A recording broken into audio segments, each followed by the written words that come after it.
Hey friends, it's Kaylin here at Full Purpose and Heart. I'm coming at you with another update video today, kind of about how things are going in our homeschool life. So I have a first grader, and that's primarily what this video is going to cover. I'll touch a little bit on what I'm doing with my preschoolers, but it'll be mostly his stuff. And since I posted a video not too long ago about an update, I don't feel like I have that much to share with you, but I do have a little tidbit here and there that I wanted to update you guys on, just how things are going on our side of the mountain. So let's go ahead and get started.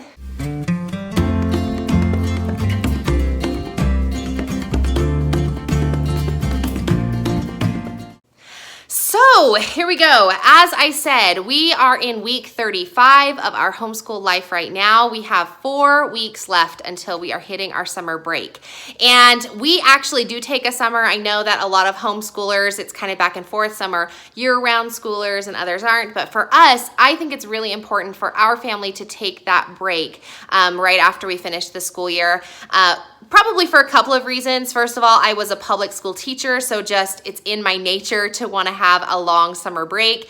I love to travel. I love to go out with my family and do lots of fun things. And so it just kind of suits us to have several weeks in the summer where we can visit family or go to the swimming pool every day or whatever, just kind of do some fun stuff and not have to do school at the beginning of our day. And I also really like that break where we get to close one chapter and open a new chapter at the beginning of a new school year. I think it's good for my kids because it kind of helps them know, you know, I was in first grade, I'm now in second grade, and it kind of helps them when they're socializing with their friends at church or whatever. Just kind of that sense of confidence that they know where they land on the school scale. It's also, again, because I was a public school teacher, it's just kind of in my nature that I want to have that long school break or that summer break. Now, that doesn't mean we don't school during the summer because I do have my summer basket that we do during like circle time or morning time or whatever you want to call it. And we do that most days during the summer. So I am putting together a summer basket. I will share with you what I have in my summer basket in the next couple of weeks here as I put the final touches on that before we go ahead and start our summer basket. So anyway, back to school. Like I said, we only have 4 weeks left. We're down to the wire, and I feel like the end of my school year always kind of finishes off the way it began, and that's really like bare minimums, kind of getting done just what needs to get done. And then the middle chunks of weeks is when we put in all of the other projects and fun stuff and extracurricular stuff and, elective classes. But here at the end, I feel like we're just kind of, pounding out the last few lessons in the curriculums that we have. So, I'm just going to kind of quickly go over a few things. Number 1 is my English language arts curriculum. If you followed along, this is not new information, but my language arts has been rock and rolling this year. We've been back and forth and up and down and in and out and every which way. It's been kind of a journey. And as I've mentioned many times, it's left a lot of holes in our curriculum, unfortunately. But just recently, I went back to what I had purchased way back in July when I started our school year, and that was the Horizons Level 1. I think it's called Phonics and Reading. And guys, I'm just gonna lay it out there. I'm just gonna agree with myself and be okay. I don't like that curriculum. I just don't like it. And when I try to put my finger on why I don't like it, I don't know for sure how to verbalize it. I know I just did a few weeks ago my overall curriculum review, and I'm pretty sure that I did say I don't like it, but I just don't like the way that they've built the lessons around one phonics sound or one phonics rule, and they've clumped a bunch of them together that don't make any sense. And coming from a teacher's perspective, I even pulled out the teacher's manual, and I was reading through that, trying to make sense of how to make this a cohesive lesson for our school day. And I just was bleh. So I can't bring myself to toss it, but I think we got through, gosh, I should have looked at the lesson number. I think we're on lesson 37 or something like that. Maybe it's 40, some in the 40s, but anyway, so I'm probably going to just end up recycling the whole thing because I did pull it out of the book and it's all used pages and stuff like that. Well, we didn't write in them, obviously, but anyway, so I'm just going to lay it out there. Kaylin does not like the Horizons Level 1 phonics program, and I will not be doing it for grade 2. However, with that being said, my kindergartner, my second child, will be coming up into kindergarten, not this year, but next year. And there's a pretty high chance that I'm going to end up getting Horizons kindergarten for her. So stay tuned. Because you never know, right? All right, so I haven't talked about this so many times mostly because I don't do it during my homeschool day, but it is a part of my homeschool curriculum. That doesn't make sense. I don't do it as a part of my homeschooling hours, but it is part of our curriculum because we do it at the end of the day. But our Bible curriculum is the Come Follow Me curriculum. I've mentioned it many times. That's put out by the Church of Jesus Christ of Latter-day Saints. And right now we're studying the New Testament.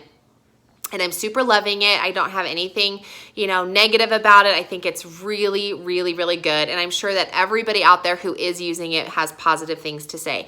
What I wanted to share is that previously, back in January, when I started the curriculum, I was using a supplement from Love, Pray, Teach. Teach, Pray, Love. I still say it wrong every time, but let me put it down here. So I was enjoying that. I thought it was really good, but about mid-March, I'm going to say, I felt like the product kind of declined a little bit. It was really good and really strong at the beginning of the year, but by about mid-March, the product, I just wasn't pleased with what was coming out. I didn't feel like there was enough color or activities or diversity in the activities. There was a lot in the lesson plan that kind of said things like, I felt like it was mostly just rewording what the lesson manual had instead of giving a new, fresh idea on how to teach something. So I hate giving negative reviews because I do love everybody and their creativity and putting stuff out there. So I'm sure maybe she's like picked it up since now. But in the interim, when I was kind of feeling like I wasn't getting my money's worth out of that one, I switched over and I found the Redheaded Hostess. And she has an amazing, it's really working for me right now, curriculum. And she has I think that the PDF file for this week's lesson had 52 pages in it. Full of activities and lesson helps and reading guides. And there's a whole 2-page lesson printable that you can have just for older kids. I think that my kids are still too young for it, but I printed it off anyway. I was ready to hand it to my oldest, being here, can you make any sense of this? But she's got a really, really good handle on how to create some teaching aids for that curriculum. And I highly, highly recommend it. So I'm going to show, this is this week's page, and this is the study manual for the teacher. And I use it to kind of springboard into our lesson throughout the rest of the week. And we teach Bible every single day. And, as a part of this curriculum. Anyway, so along the side here, you can kind of see this is a copy of the scripture, of the text from the scriptures. And then she kind of gives highlighting and scripture marking ideas. Love that, because I love to mark my scriptures, but she just gives it in such good context. It's really awesome. And then this side is commentary that you can read to kind of further explain or expound on it. She asks really good thought-provoking questions that really kind of help you apply the scriptures into today and how you can, better yourself and stuff. Oh, so good. It's so good. I find myself having my personal study hour in the morning and I'm I need an hour. My study time is not an hour because I have young children that wake up very early in the morning, but man, I cannot say enough good things about it. It's really working for me right now. redheadedhostess.com. I'll put it in the description box below so you can get a convenient link and click over there and check out her stuff because I love what she's been putting out for me. Okay, I'm looking at our list here. We're still using this little checklist. I talk about it on a couple of videos previously. Our history. I didn't bring that over here. Let me show you what we're doing with our history.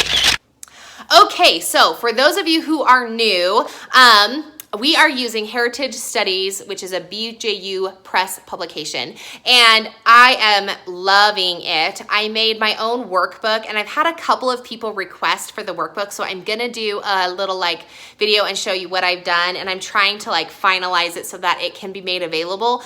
Some of the clip art that I used isn't is all copyrighted. So I have to switch a couple of things so that it's can be made available for those of you who want to use it. Anyway, that's another video for another day. But at the very end of the chapter, the second to last chapter is on Plymouth. So I picked up this resource. This is an Evan Moor publication resource, and I saw it when I was at a convention, and I grabbed it, and I have been loving it, and I'm super excited about it. I'm gonna do a look in the book for it here in a couple of weeks. So in the next, when I have another minute, but stay tuned for that. I'll make sure and put that look in the book up in the eye in the sky when it's available. But we are doing this. I really have been enjoying it. We finished 2 pages. So this is like the product. If you haven't picked this up, I really love, I'm like a producing school, a producing classroom, product producing classroom, meaning that I like to make things that we can save for, over the course of years to come, and then pull them out. And what do you do with all that kind of stuff? I don't know, but especially if you have to make a portfolio, then these are really fun things to have. So anyway, we finished the first one, and it had all these fun little things that we did for learning about the voyage on the Mayflower. Although I didn't see my Mayflower in here. I know we made it. It must have fallen out. Here it is. We made a little Mayflower. Look how cute that is.